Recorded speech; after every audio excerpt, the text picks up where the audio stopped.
Welcome to Success Story, the most useful podcast in the world. I'm your host, Scott D. Clary. The Success Story podcast is part of the HubSpot Podcast Network. The HubSpot Podcast Network has incredible podcasts like the Martech Podcast, hosted by Benjamin Shapiro. Each week, the Martech Podcast tells stories of world-class marketers who use technology to create lasting success with their business and their careers. If you like any of these topics, you're going to like the Martech Podcast. How science is changing advertising, how to set up a CRM so you actually use it, private equity's take on digital transformation, why big social is focused on newsletters. If these are topics that resonate with you, go check out the Martech Podcast wherever you get your podcasts, or you can also go listen at hubspot.com/podcast network. Today, my guest is Miko Matsumura. Miko is a general partner at Gumi Ventures, a US $30 million investment fund focused on early-stage blockchain startups, and he's also a co-founder of the crypto exchange Evercoin. Miko fell in love with open-source software 25 years ago as chief evangelist for the Java language and platform at Sun Microsystems.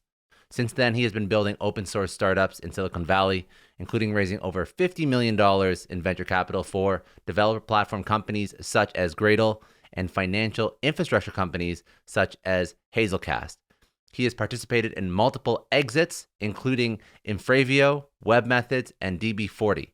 He is an advisor in successful startups like Celsius, Idle Finance, Pundi X, and Keyless. He has been an investor with Focus Ventures, a firm with over $800 million under management, 9 IPOs, and 44 exits, and blockchain firm Pantera Capital. He holds a master's degree in neuroscience from Yale, where he worked on abstract computational neural networks. He is a name in blockchain, crypto, DeFi. What did we speak about? We spoke about the future of DeFi. We spoke about the growth of crypto markets. Is it stable? Is it going to continue to grow? We spoke about some basics of blockchain, crypto, and DeFi. We also spoke about biggest misconceptions about blockchain and just some incredible entrepreneurial lessons that he's lived throughout his career and that now he imparts on some of the startups that he works with. I hope you enjoy. Let's jump into it. This is Miko Matsumura, general partner, serial entrepreneur, and crypto blockchain DeFi evangelist.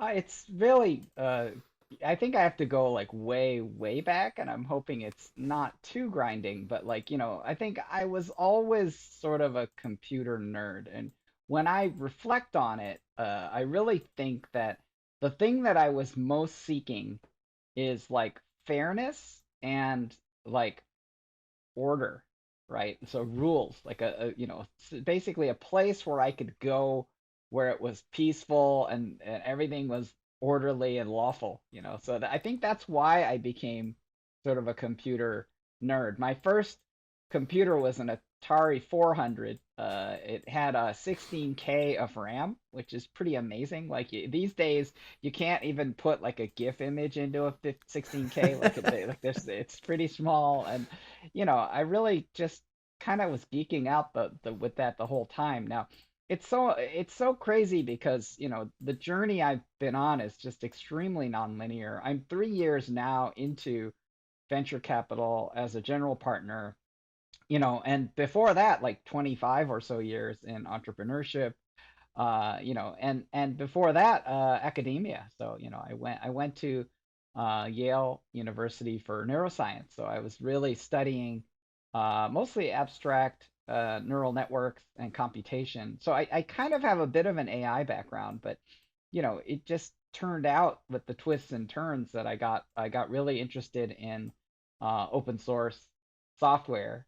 And I think really if you want to stitch it all together from the get-go, like I think the biggest theme that kind of stitches every phase together is really this quest for kind of fairness and like a better world. So I think machine adjudicated rules kind of for me have always been, whether it was kind of dealing with growing up in Michigan, and I really kind of retreated to my computer as just this very peaceful place where everything followed rules, and if something was going wrong, it was because you made it wrong, and you Yep. needed to fix your software, and things will be set to right. So in a sense, it was just this ultimately it's just an amazingly kind of judgmental environment, and in a way, an amazingly harsh environment, right? Because you just make one little tiny mistake, the thing Mhm. is completely like doesn't do what you want, and that kind of like crucible, gives you these lifelong lessons, and ultimately you kind of start steering towards the idea of freedom as being, the option of basically submitting to different sets of rules, right? So that's kind of the way I see human freedom now, is I just see it as you consent to abide by a set of rules, and that gives you freedom. The thing that I think ultimately gives you freedom is the ability to withdraw your consent Mhm. and to have a decent place to go, right? Like if you have no decent place to go, then you're not free, right? So even if you're in a system that you consented to, you can't withdraw your consent if you don't have like a safe place to go, right? So in essence, like choice is really important. But Mhm. I guess it's all, this is very philosophical, but I think you're probably I I talking to understand a where this is going. you're talking to a crazily philosophical guy. So it's kind of my nature to think, to reason about this. But this is really how I got into open source software. Mhm. And open source is about nonviolence, disarmament, and choice, right? Which is basically, if I'm writing software and I open source it, I'm basically surrendering it before the relationship even starts. I'm surrendering my ability to coercively control you. I can't control you because of my control over the software, because you can just leave, right? Like, so the idea of like fork it and go, Mhm. right, is essential to my idea of what freedom is, right? Because if you can imagine, if you're living in a home that's unsafe, right, having a safe place where you can go is like the only way you can actually have freedom, right? If you have nowhere to go, you're trapped, you're just Mhm. stuck there in this kind of hellish scenario, right? But like if you have a safe place to go, right, so imagine with open source software that you can actually just replicate the place where you are exactly, and then subtract the parts you don't like anytime you want, right? And anyone who wants to come with you to this new version is free to do so, right? That's this idea of like forking a blockchain, right? Is you can fork it and you can just change the things you want to change. So the thing to me that's very beautiful about this, so this is kind of ultimately how I landed from open source software all the way to kind of blockchain technology, which of course is in a large part open source. So that's been my kind of musing and fascination, since I was 14 years old, sitting in my house, just playing on my computer. But even blockchain is an attempt at freedom from from ingrained, entrenched institutional systems, right? That's Yes, what it that's is. just bingo. And the thing that's fascinating is that the existing systems aren't able to offer us freedom. They're not able to. And the reason why I assert they're not able to is even if you like it there, you still don't have a choice. Like you don't have an alternative financial system where you can basically choose to go. But now you do, right? So, what has emerged out of blockchain technologies is this alternative financial system. And the thing that it does is it does two things, right? The first thing it does is it competes for consent. So, what that means is that it's trying to serve you the best, right? And if Mhm. you don't like it, you shouldn't come over, right? So in essence, but the other thing that it's doing, other than providing an alternative, is it does what all alternatives do, which is it keeps the competition honest, right? So it actually now says, I'm going to compete for your consent, so the existing system must also compete for your consent, right? And if you like me better, then you'll come over here. And if you don't like it, then you'll stay, right? Which is like, what a nice thing, right? So it helps everyone. And what I mean by it helps everyone is, let's say there's a safe place where you can escape. Like, let's say it's a safe home, right? And let's say it's in a neighborhood that's a lot like where you live, right? So, like, the existence of that is great for people that need a safe place to go, right? They need to go somewhere, so they're going to go, and that gives them freedom, right? If you like where you are, then you should Hmm. stay, right? So, but it gives, but what I'm suggesting to you is it gives you freedom too. Even if you don't go over there, the existence of that gives you the ability to withdraw consent. So if suddenly you find yourself in a situation where you're like, okay, the system was working beautifully for me and now it's not. So now I have a place to go, right? And even if you don't ever go there, it's still going to keep the system you're in honest, right? Hmm. Because of that competition. So, that's really kind of the mindset that I'm excited about because, when we talk about this kind of blockchain tech, like Satoshi Nakamoto created this entire paradigm around fork it and go, right? That's what he created. And so in a sense, like that means I'm not like a Bitcoin maximalist because like the whole point of it is anyone can fork it at any time. And if they don't like anything, they can just change it, right? And so a lot of people are like, "Oh, I don't like this feature. I don't like that feature." It's like, "Great, fork it and go." Like, if it's better, everyone will go with your version. Everyone will But leave if it's better. so the issue with the evolution of this environment is that you have these highly technical individuals that adopt and subscribe to that mindset, but for the rest of the world that is just trying to keep up and understand, because of the ability to fork it and go and to just create new and to create business and to create alternative blockchains and to create different applications and whatnot, it's very hard to keep up and to figure out what's good and what's not, which is Oh really man. right. That's the issue. You're in it, you see what's good, you can besides being a venture capitalist, you understand the actual technology, but then you also work with these founders and these developers day in day out, so the people behind certain other projects, obviously not Bitcoin, but other projects like some of the ones that you've invested in, some of the ones that I'm sure that you work with every single day. You have an idea of what works and what doesn't, and why it would work or why it doesn't make any sense. But you're deep, like you're in the weeds.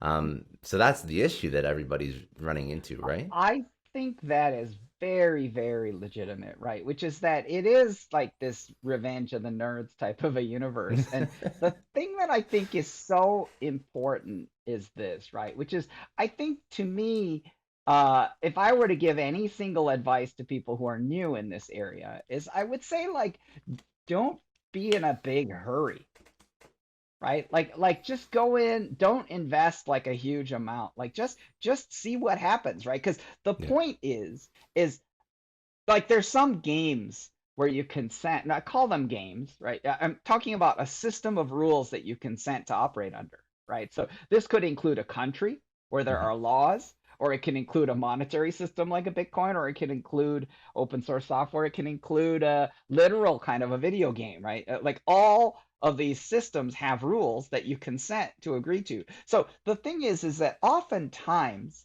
the rule sets are complex, right? It could even be like a cult that you want to join, right? It's like, oh, I want to join this cult, right? So there's all these weird rules, and you're kind of like, okay, I consent to these rules until I don't, right? And so there's this process that I call that's called mechanism discovery, right? So mechanism discovery is you play, right? You play around, and you're like, it's just like going to a new country or a new place. You're at first you're a little bit like, I don't know what the deal is here, and you can immediately be like, I don't like the way people are acting, but maybe if you have curiosity, and maybe if you're like, these seem like okay people, like, then maybe you kind of are like, well, why do they keep doing that, or why do they keep saying that? After a while you might discover that there's some pretty cool stuff behind that, right? You might discover like, oh wow, like I get why they're acting like that. That's so different, right? And then you kind of grow as a human, right? So,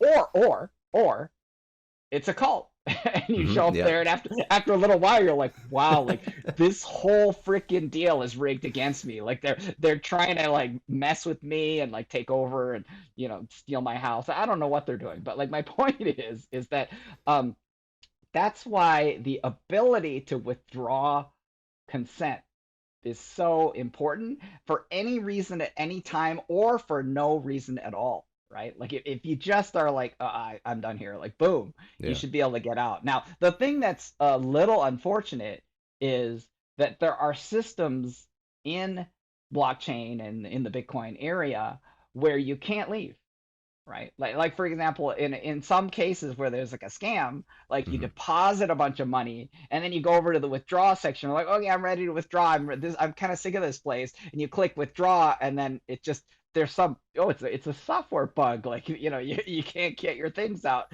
ever, right? So like And how many if times you have you see that in the news every month, right? I think there was just one it in happens. South Africa. It was like 3 billion to it was just like last week, but it happens all the time. It's a little unclear. One of the really funny things about that is there was reporting about it that had their website, and a past version of their website, fairly recent actually, was bragging about how they have like 100 million in assets, right? And so like Oh, it's okay. unclear that it's as big as 3.6 billion. That is definitely what was reported. If so, it's the largest so-called hack in Bitcoin history. But I think that, but you're absolutely right. Like that's an example, right? That's an example where it's like, oh, you can deposit, but you can't withdraw. That's a problem, right? Like, Hmm. so and obviously that's the opposite of freedom, right? Because you can't leave, right? Your assets can't leave, right? So And so that's unfair. I love this, by the way. I actually love the philosophical, the way that you first went into this. I appreciate that a lot because that really helps frame it for somebody who is trying to understand the nuance of what Bitcoin, blockchain, crypto, DeFi is. So, um, one one thing that I would also point out is, and I was watching one of your pizzas. You did like the surviving the wild west of DeFi, and I think there's a lot of great lessons in that for people that are seeing DeFi and trying to figure out what the hell it is, and even people that understood blockchain and Bitcoin before, and then what's DeFi. So, one thing that is important though is sometimes it's not the system that's like you said, it's not always a system. Of course, the system, if they scam you, they scam you, and the system doesn't let you leave. But also, it's your own personality. It's your own perhaps over indexing on a system and over trusting on a system before you fully understand it, which has led to issues. And you spoke Yeah, about that a lot.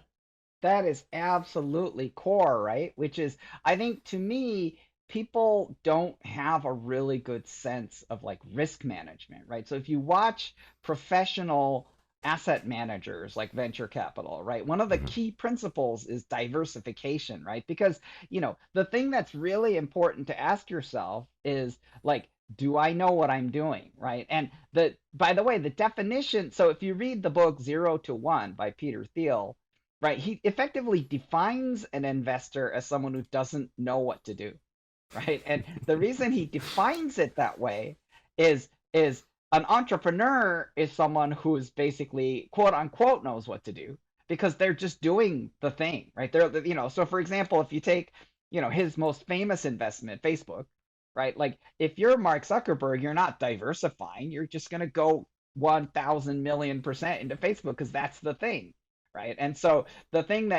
by investing, you're immediately someone who doesn't know what to do, right? Because you're diversifying, and so diversification is a very fundamental pattern of dealing with risk, right? So in a sense, like if you think about it, like one approach is play, right? So when I Hmm. describe play, right, the idea becomes that, play has to be based on a losable amount, right? So I kind of call this like Grand Canyon money. Imagine you're at the lip of the Grand Canyon and you're throwing an amount of money into the Grand Canyon, right? Like, so whatever that amount is for you, like that's probably your first kind of Bitcoin purchase amount, So if it's $5 or if that's too much, maybe it's like a buck 50 or whatever you can imagine Yeah. throwing into the Grand Canyon, right? Because, and obviously like, if you're picturing throwing your life savings into the Grand Canyon, like, like good luck. But, Yeah. I think broadly speaking, like that's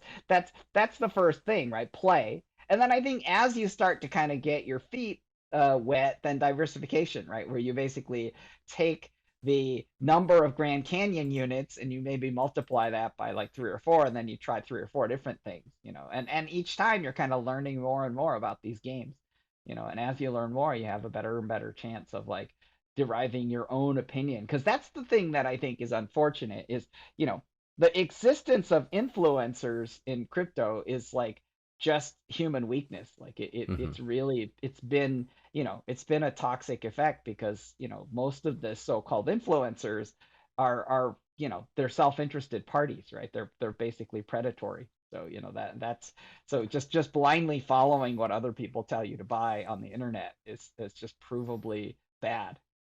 For any reason, but especially when it comes to investing your money. Yeah, absolutely. Yeah. Absolutely. If somebody is telling you to invest in something on the internet, you know, you should question their motives, right? And you Yeah. certainly should, you know, I mean, I have a show and I interview like I've interviewed over 100 founders, you know, and you know, every time it is something that I have made an investment in, I certainly do disclose that, and you need to kind of judge for yourself whether and how much that's influencing the way I think and talk about this. But you Hmm. know, as it happens, like I'm a human, and so like you know, it turns out that I get excited about things and then I invest in them. You know, so if I talk about them in a way that's excited, it's because I was excited to begin with as soon as I saw this. But you know, I think everyone should, you know, watch how people behave and understand what their interests are.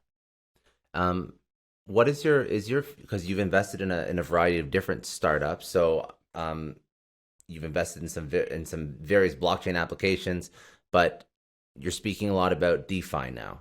So why the is DeFi just a major focus for, I guess, is that like the next iteration where all the founders, that's what they're really focusing on, various applications of decentralized finance? Why is DeFi such a big thing right now in 2021? I just want to take a second and thank the sponsor of today's episode, Canva. They put together a special offer for all Success Story podcast listeners. Go to canva.me/success story if you want to take advantage. But what is Canva? Well, making content is an essential part of what I do to keep the show going, but it hasn't always been easy. Canva Pro allows me to design anything like a pro on any device. And I've been using Canva Pro for a while now for all content, for all social that I create for Success Story. So Canva Pro is a design platform that empowers you to create stunning content with just a few clicks. Designing with Canva Pro is fast and fun. You choose from thousands of templates for any type of creative, any type of device, or you can start from scratch as well. Canva Pro has endless premium fonts, photos, videos, so much more to add personality and edge to whatever it is you're creating. You don't have to go out and purchase any licenses or extra tools or extra photo rights. Everything's included. And if you work in a team, you can use Canva Pro with your team as well to keep everybody organized, all focused, on top of all the team projects, all in one spot. And most recently, they've added on a content planner. So you'll save time planning, creating, and posting social media content as well. You can schedule posts, you can pause, schedule posts, you can edit them at any time. They are truly a content creator's dream. So if you want to design like a pro and use Canva Pro, right now you get an extended 45-day trial. You cannot get this just by going to Canva. You have to go through the link they set up for Success Story podcast listeners, canva.me/success story. You get a free 45-day extended trial so you can try Canva Pro, all the features. They give you everything. Canva.me/success story. I just want to take a second and thank the sponsor of today's episode, Pundi. Now, it's no lie that in the competitive world of marketing, advertisers, marketers are trying to find a way to better connect and get in front of their audience. I've been trying to figure that out my entire career. You want to accelerate the growth of your company and you want to reach new customers with measurable results. But most of the existing channels are oversaturated. There's so much noise out there. So the best marketers are turning to direct mail, but wait for it, direct mail reinvented. One of the best kept secrets in marketing is that direct mail gets close to 100% open rate and is one of the most impactful ways to market a product or service, but it's expensive and it's cumbersome. Pundi is transforming direct mail. They're adding all the digital marketing capabilities tracking, KPIs, analytics that you would normally see in Google, Facebook, or YouTube paid campaigns. They're adding that to direct mail. Basically, Posty allows you to set up direct mail campaigns like a digital marketer. So it's a one-stop shop for building audiences, setting up campaigns with A/B tests, approving creative, tracking results in real time. It also integrates into your CRM, which allows you to build lookalike models from over 250 million US customers. You also have just as many targeting options as Facebook or as Google. And on top of all of this, it's fully automated. So you are operating all these campaigns from a web browser, from your laptop, and Posty takes care of all the printing and logistics and the mailing so that you are just pressing go. It's like direct mail with an easy button. Posty campaigns allows you to attract new customers, retarget your website visitors and track conversions, re-engage your existing customers and increase their total lifetime value. For anyone that is looking to start, grow, scale a business, I know there's a lot of entrepreneurs in the Success Story podcast audience. This can really elevate your marketing if you start using direct mail day one, and Posty makes it really easy. It will make you stand out as a company. When you get a piece of mail, no one else is doing that. So if you want to get your free Posty demo, they've set up a special link. So go to posty.com/success story. That is posty.com/success story. They'll give you a free demo because Posty is direct mail reinvented for the digital world, and the people that use something different, something that makes them stand out to market to their customers will be the people who win. And direct mail definitely has that edge. All right, let's get back to the show.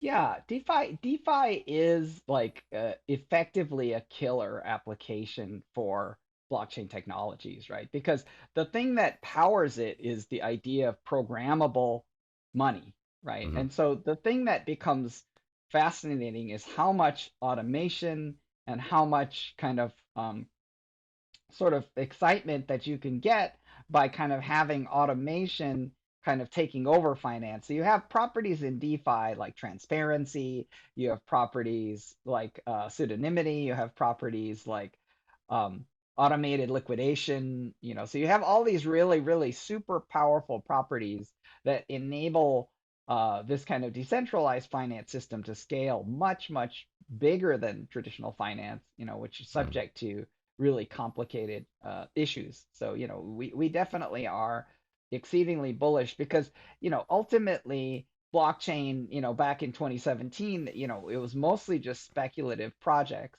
Mm-hmm. that never delivered, right? Whereas we're sitting here in 2021 and, we kind of already have a whole bunch of killer applications in DeFi. So like DeFi it's real software, it's shipped. The shipped software is carrying economic value, and that value is moving around.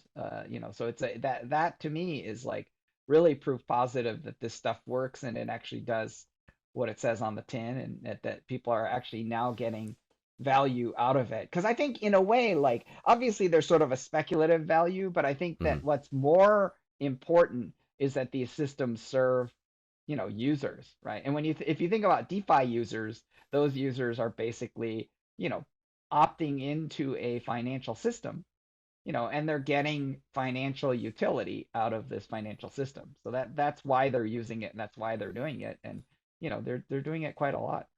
So the difference between DeFi and excuse my ignorance, but say No, not at all. Bitcoin. So Bitcoin is just an asset that you're going to invest in, like a gold or a silver.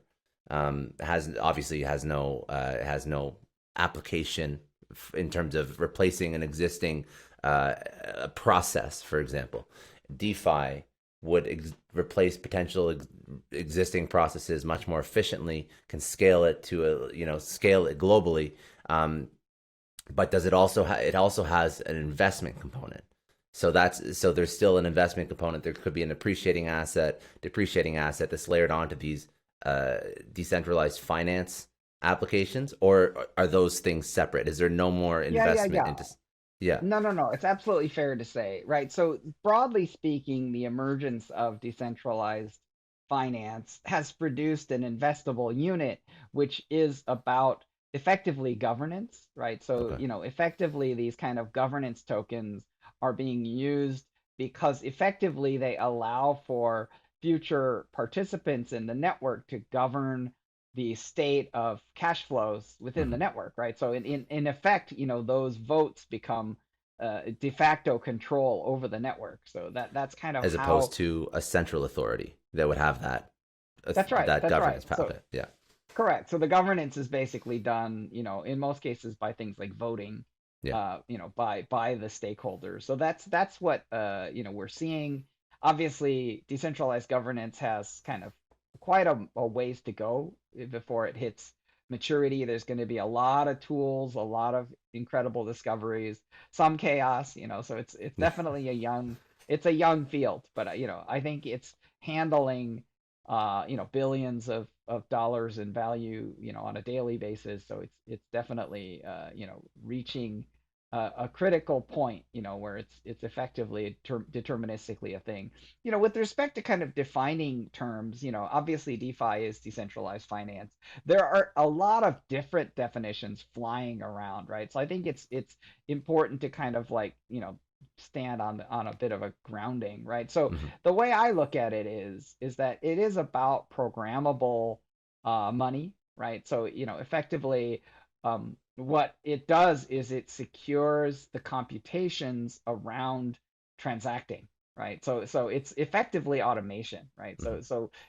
If you're doing lending or borrowing as a financial service, they take the form of like vending machines, so Yeah. so it's just these automated lending and borrowing systems. There's automated exchange systems, so-called automated market makers or AMMs, right? So basically just about everything in DeFi is automated, right? Because it's just a bunch of rules, right? So in a Yeah. sense, it's sort of just like we going all the way back to the beginning of the conversation, right? It's really just here are the rules.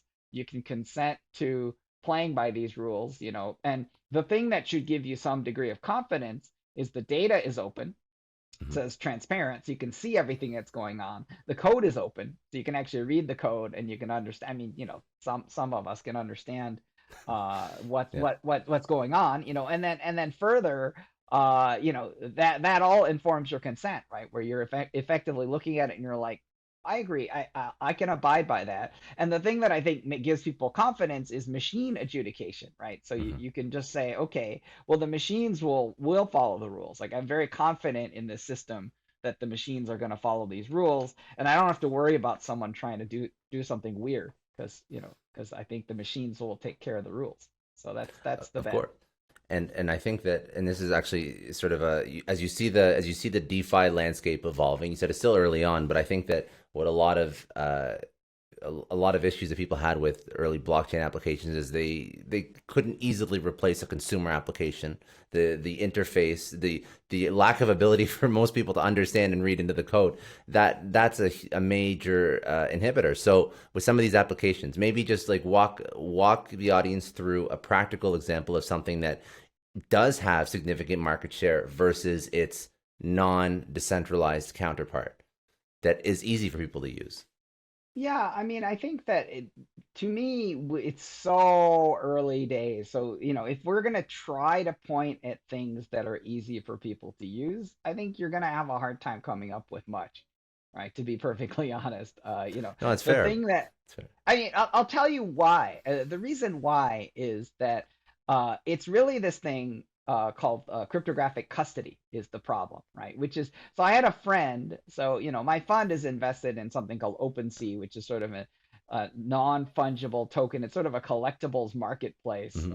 One of the biggest ones. And the thing that's amazing is I had a friend try to buy an artist's NFT off of this website, and he ended up just really just being pissed off, and he was kind of cursing a lot on Twitter because he was like, why is this so bad, right? Like this is so hard to use and blah blah blah, and I think he's kind of got a certain point, right? Which is that in essence, like in the normal traditional finance, there's something called a bank, and a bank is an intermediary, and you trust the bank, right? Hmm. So in decentralized finance, you don't have to trust intermediaries, right? Because the intermediaries are basically all kind of automatically compliant to the rules that are governed by the software itself, right? So in a sense, like what happens is people become their own bank, right? So if you're a bank, then you need kind of bank grade cybersecurity Hmm. procedures,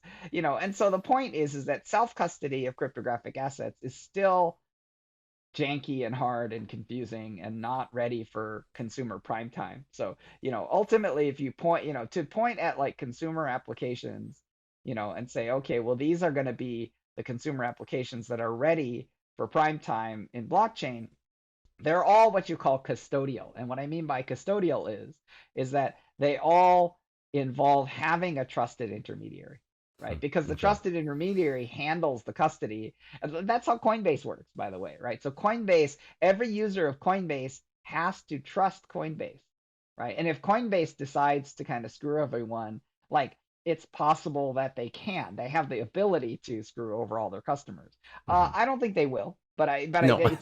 but it's possible. It's possible. Yeah. So my point is that if you don't trust any third parties, then you need to have cryptographic custody, and that's what makes blockchain applications and DeFi kind of the domain of nerds, and it's very complicated, right? So, um, I think what's going to increasingly happen over the next few years is that we're going to have kind of blockchain as a kind of a global system of record, and but at the same time, I think largely consumers will use trusted custodial services, right? Just like they used to, But I think that people will be able to withdraw things, off the service, right? Because the thing that I think is important about the ability, like I said about freedom at the very beginning, the Hmm. ability to leave, right, basically means I can withdraw from the system and then I can kind of have a decent option of a place to go, right? So Yeah. the thing that's interesting about this becomes, for example, let's say for whatever reason Facebook uh like just imploded, right? So the question becomes, well, what about all my posts? And what about all my images? And what about all my data? What about all my social graph? What about all my friends? And, like, can I just take all of that with me and go to another really nice place where I can get the same thing? It's like, no, you know, and you can't, right? Because it's Yeah. controlled by Facebook, the company, which, by the way, became a $1 trillion company recently. So that's I just want to take a second and thank the sponsor of today's episode, BetterHelp. If you want to take advantage of a special promo, BetterHelp is offering all Success Story podcast listeners. Go to betterhelp.com/Scott Clary. BetterHelp.com/SCOTTCLARY. So what is BetterHelp? BetterHelp is therapy, for lack of a better term. It's the best way to give yourself routine maintenance for your mental and emotional well-being. And the best way to think about therapy is usually through analogies. We always get our cars tuned to prevent bigger issues down the road. We get annual checkups and we go to the gym to maintain physical health so that we don't get out of shape. We want to prevent injury, we want to prevent disease. We do chores regularly so they don't all pile up and have a huge giant mess in your house by the end of the week. Going to therapy is like all of the above. It doesn't mean there's something wrong with you. It just means that you're investing in yourself and keeping your mind healthy. BetterHelp is customized online therapy from the comfort of your home. It offers video, phone, and even live chat sessions with your therapist. So you don't even have to see anyone on camera if you don't want to. You communicate the way you feel comfortable. It is so much more affordable than in-person therapy, and you can start speaking to somebody in under 48 hours. Take care of your mind before any more bad stuff happens. Success Story is sponsored by BetterHelp. You get 10% off if you use this specific URL to sign up for your first session. So go to betterhelp.com/Scott Clary, betterhelp.com/Scott Clary, and you will get 10% off BetterHelp. I just want to take a second and thank the sponsor of today's episode, HubSpot. HubSpot is the CRM that you have to have for your business. And whatever your business is up to, your CRM platform should be ready. Why? Because believe it or not, CRM platforms are no longer just a selling tool. They're the heart of building and scaling your business with tools for marketing, sales, customer service, content management, and operations.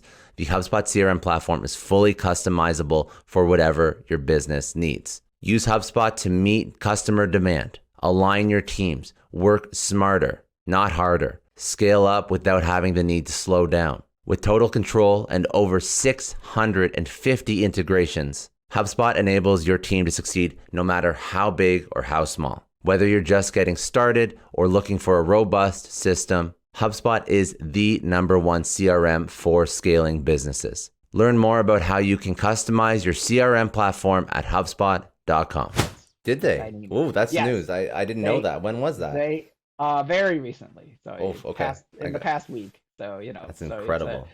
it is. It's been Yeah. 9 years since the IPO and 17 since inception. So, it's a 2004 era company. But but the point is that, they are a monopolist, and because of that, people feel like they don't have freedom and they don't have anywhere to go. And, if they become deplatformed, then they don't really have any option, right? So Mhm. that's kind of a currently an issue that people are working on. So I think we have a ways to go in terms of replacing the whole internet with blockchain, but we're working on it. Now, do you feel like so applications aside, because the evolving application environment I find is very interesting, but like you said, we're still early stages, which is sad because to me that's the real utility of blockchain, but obviously that's not what most people look at blockchain as. They look at blockchain as, okay, I want to invest and I want to make, X% return. Um, Yep.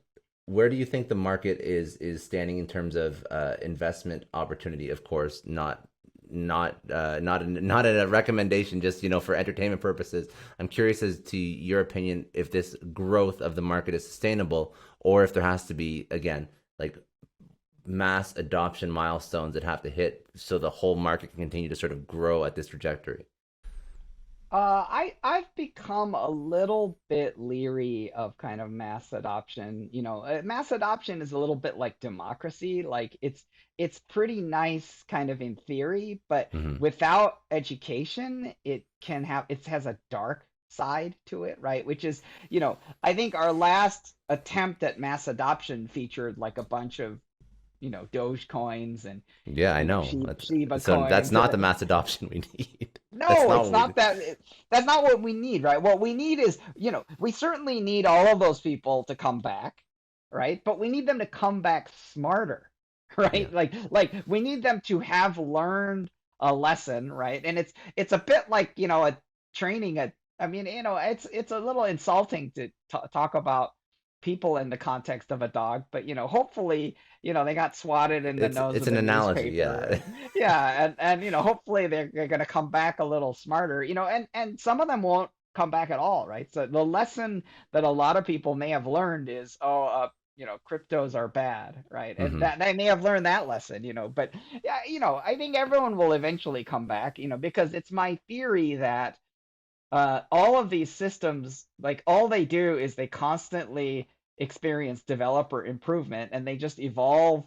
And the one that serves the most people the best is going to, just become bigger and bigger and bigger and harder to kind of, it'll become unstoppable. So like, I think that in a way, like one segment that I think is fascinating is this gaming segment called Play to Earn. So Hmm. uh, What's if you that? go in, if you go into YouTube and you type "play to earn documentary," you're actually going to learn something really fascinating, which is that there's a blockchain game called Axie Infinity, right? And in this most recent month, the game actually generated $8.5 million of profit, right? And this is really interesting when you start to think about it, because that's an IPO level of Hmm. right. That's like $100 million annual revenue rate, right? So it's if it were a company and not a decentralized network, it would be able to IPO.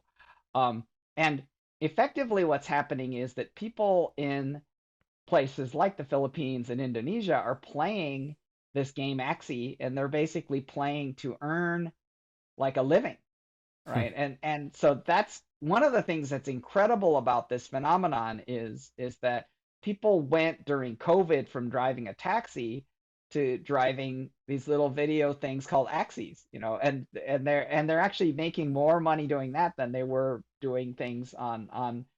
So when you want to talk about things like mass adoption, and you want to talk about, infrastructure, and rules and consent, right? The thing that I think is fascinating is that this is a system that is definitely serving the people who are using it, Hmm. and so that's an astonishing kind of growth.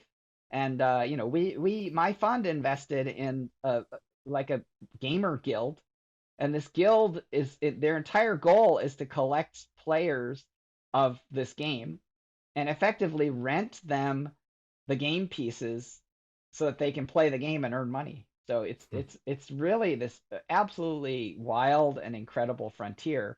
But if you understand the size of what we're talking about economically, it's not only is it already massive, but it's probably going to become 10x bigger.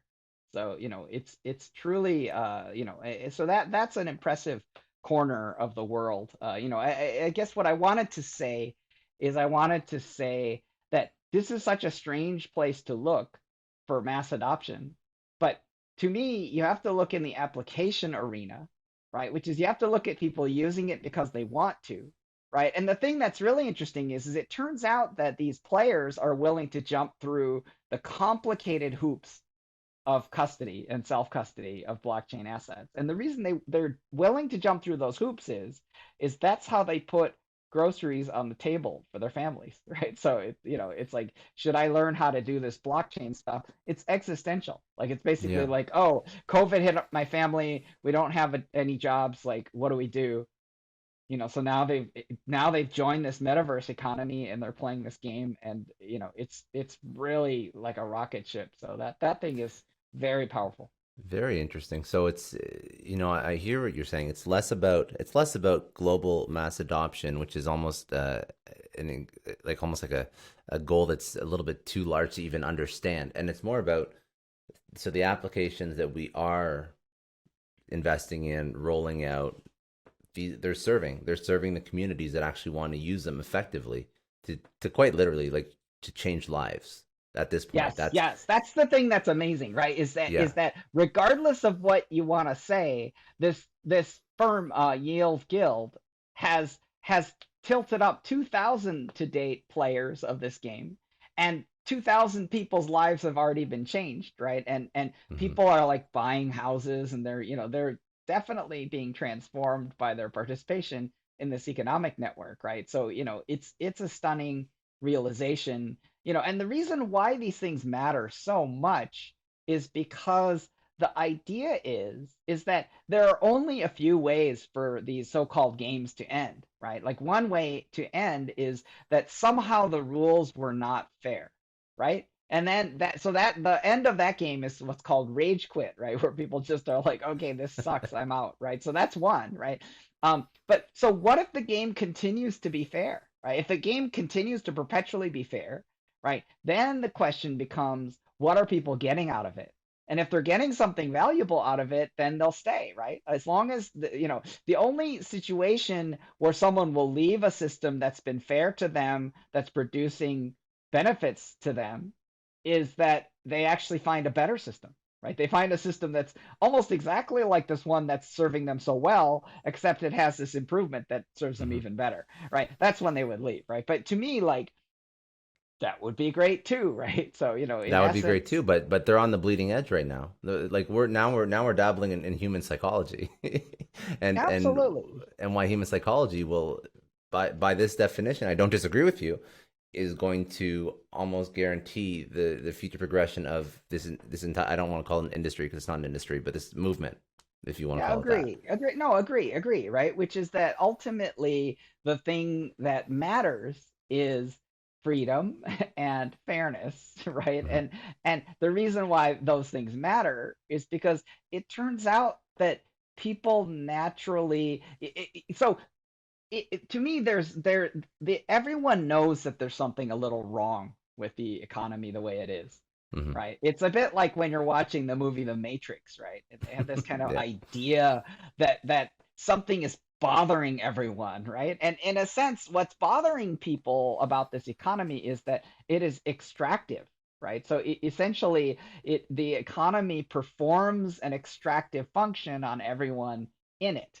right? So the thing that's really interesting is the transition to an ownership economy, right? And so the thing that's very interesting is that an ownership economy is inherently disruptive, right? Because it's offering ownership to people who've never had ownership, right? So it basically is saying the user of a system is an owner of the system, and that Mhm. that user then gets the profit share of being an owner. And if you describe a system like that, Bitcoin is exactly that, right? Which is Bitcoin is a basically reserve bank and a reserve asset. And the percentage of Bitcoins that you own represent your share ownership of the bank of Bitcoin. And you will become the beneficiaries of the profits of said bank of Bitcoin, right? And so, in essence, that's the ownership economy in a nutshell. And it doesn't matter if you have like one Satoshi, which is like the smallest possible divisible unit of Bitcoin, or if you have 10 Bitcoins, like you're going to be treated fairly according to, what's pari passu, according to the amount that you own is the amount that you share, right? So, it's a perfect cooperative model. So what I really wanted to say is that's why I kind of really hold out hope for these systems, because the systems by their nature are forced to compete for consent, right? And so to me, the thing that's fascinating is that um, part of the evolution of like human society is to kind of become smart about offering your consent, right? So in a way, I think that's one of the problems right now is that people are offering their consent to systems that are not serving them, and they're not really smart about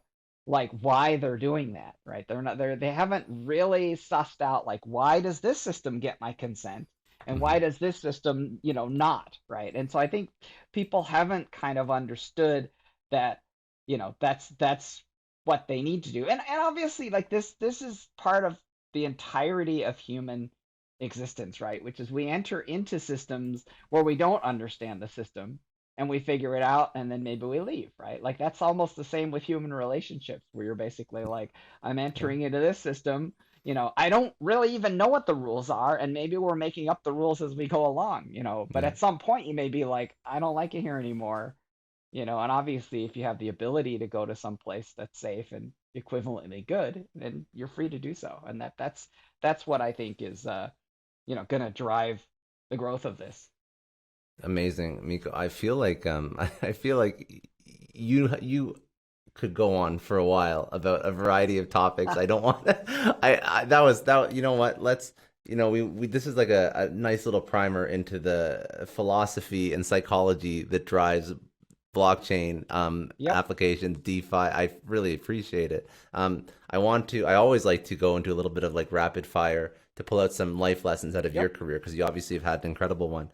Before I pivot, was there Yep. anything else that you wanted to go into or bring up that we didn't touch on? You, you know, No, I mean I think we're good. Let's go straight in. I appreciate it, amigo. So thank you so much. Okay, so let's do a couple rapid fire, um, just to pull it from your career. So over the course of your career, the biggest challenge that you had, and how did you overcome this challenge? Yeah, I would say this, right? Which is I spent a really long time not understanding like who my boss was, right? Which is I used to be under this impression. So like like when I was a kid, like I had a really strong dad. He had a lot of strong opinions. He was kind of like hot-headed, And so in a way, like I kind of found myself falling into a pattern where I would think my boss was like the next kind of hot-headed kind of impatient guy that I could find, right? But eventually, what I figured out is I figured out that my boss is actually two things. It's sort of my personal nature, right? Hmm. Which is what is it that I'm best at and put on this world to do, right? And like universal nature, right? Which is what is the world up to? What is the world trying to do, right? So if that's something that I call the big idea. So if you look at someone like a Steve Jobs, I definitely don't compare myself to him, but like, but if you look at him, like his big idea was what's called personal computing, right? That's a big idea. And, I don't think anybody, and even Steve didn't know at the time when he was talking about it, how personal computing could become. It's insanely personal. Like it Everything. knows way more things about you than even you know about yourself, right? Like it's ridiculous what these things know. But to me, that's kind of what one of my biggest challenges, right? Because in a sense, we all, because of my experience with my dad, like I always said about being a follower and having a dependence on things like influencers. Like my dad Hmm. was the greatest influencer in my life. He wasn't on YouTube, but like he was an Yeah. influencer, right? Yeah. And so in a way, my dependence on him and my psychological dependence kind of like, it really was a pretty big barrier for me. And what I ended up realizing is my boss is like, whatever my personal nature is, and how can I align that with like what the world is doing, right? Because if you can align your gifts with what the world needs or wants, like you're all set. Like that, like you're gonna go a lot further than if you sort of are looking for someone to become dependent on. That's very good advice. Very, very good advice. Um, what I know we've gone over a few, but what is the biggest misconception about blockchain, let's say, that you potentially had or you've seen that you just wanted to sort of clear the air on? Yeah, I mean, I think to me the biggest thing is I touched on it before, right? Which is that the idea that we can depend on someone else is something that we've been like struggling with for a long time. Like if you watch The Wizard of Oz, right, the whole movie is about finding this wizard that's going to fix everything, right? So like in essence, that one of the things that really kind of gets in my craw is that people want to just passively be told what to do, right? They're Hmm. just kind of like, tell me what to buy, and then they just buy it, right? And that's so toxic, right? Like to me, the thing that people really need to do is they need to make up their own minds. There was an incredible tweet by Dan Moorhead of Pantera, and he basically showed this beautiful graph on Twitter, and it showed that what you ought to do is you ought to buy bitcoins when there's blood running in the streets and everybody's kind of in a panic, right? And then you ought to hold on to it, and then you got to sell it whenever people are going bananas about like some stupidity of like, Yeah. I don't know what it is, right? So Yeah. so so my point is that being your own person is that's the kind of absolute core lesson, right? Which is that you have to have your opinion, and you have to develop your opinion, and you have to have enough patience to actually study and look at things and learn things, as opposed to just kind of asking people what they should buy, like that doesn't that can't work and shouldn't. It won't end well. Yes. As we've seen multiple times. Okay. What is a lesson that you would tell your younger self? Yeah, I guess the only thing that I think is really important to communicate is that, I think that you should manage your energies and not necessarily as much your time. And I think Hmm. because it turns out that your time is non-fungible, and it turns out that your convictions are non-fungible, right? So in essence, like it means that you need to develop your own convictions, because that's how you really are able to kind of do things your way. And so to me, like that's the most precious thing, right? And I think the other thing that's really important, if I had a time machine, is just to be reassuring, right? Which is, I think if I'm talking to my former self, like um I would just say, like, don't worry too much about it, right? Like if you really feel like you're on your path, you're doing the things that people are kind of genuinely excited to see you do, right? If they're like, keep doing that, or good job with that, or whatever. If you're getting a lot of positive feedback about something that you're doing, like write it down and just keep sharpening that and keep focusing on that, because like, because that's your nature coming out, Hmm. right? And I think people who are kind of trying to buckle down and do things that are against their nature, like that's not going to end well, I think. Very good. Um, who's one person who had an incredible impact on your life, and what was that impact? What did they teach you? It's really it's a really incredible question. This is kind of a bizarre answer, but like No bizarre answers. Homer, the epic poet from Yeah. ancient Greece. So, my favorite book in college was the Iliad, and like in a way, it's about like getting pissed off, at the man. It's a bit about kind of like loot and loot dramas. It's about kind of fairness, and it's really like it's really also about a person who's unable to work. And Hmm. I think everyone in this extractive economy that's paying any attention will come to a point where they stop being able to work. And I think that's really a deeply instructive story from Bronze Age ancient Greece. So I would say that like you know Homer, if it was actually a single person, is like a big influence. Very good. Um, can you recommend a book or a podcast that people go check out?